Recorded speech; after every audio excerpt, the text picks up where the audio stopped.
هتروح فين لو مستأجر؟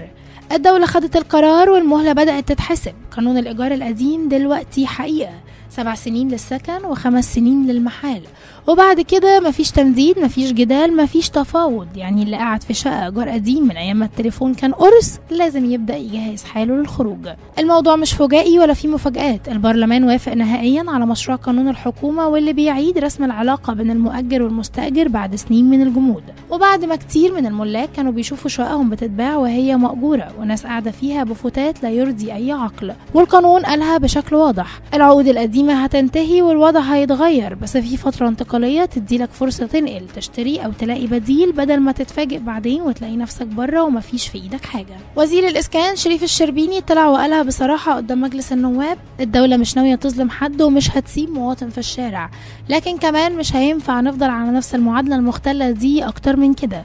وعشان كده الحكومة طرحت 3 بدايل لأي مستأجر في الإيجار القديم تقدر تختار منهم حسب ظروفك.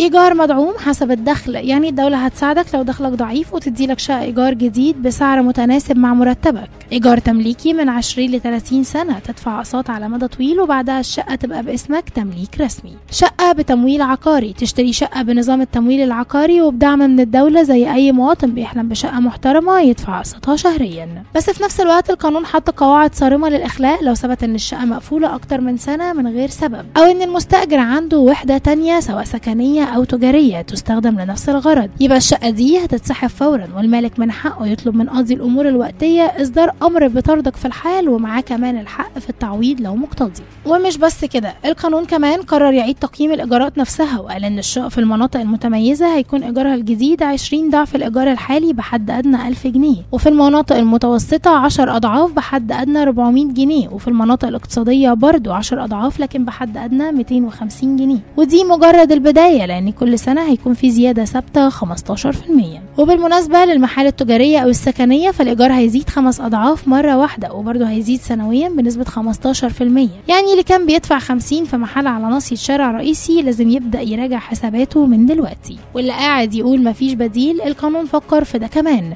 وقال إن الدولة هتعلن عن شقق ومحلات جاهزة للتخصيص، وكل مستأجر قديم من حقه يقدم طلب وياخد شقة بديلة سواء بالإيجار أو التمليك، بشرط يوقع إقرار إنه هيسيب الشقة القديمة فورا ما يستلم الجديدة.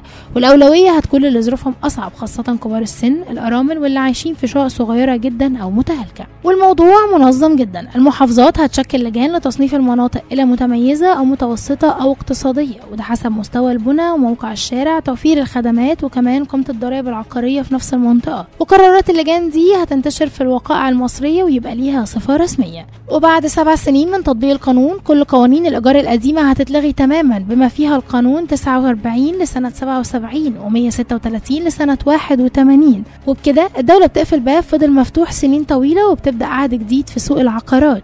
والسؤال اللي لازم كل مستأجر يسأله لنفسه دلوقتي: هتستنى ال7 سنين تخلص وتلاقي نفسك مطرود، ولا هتبدأ ترتب أوضاعك وتختار البديل اللي يناسبك من دلوقتي؟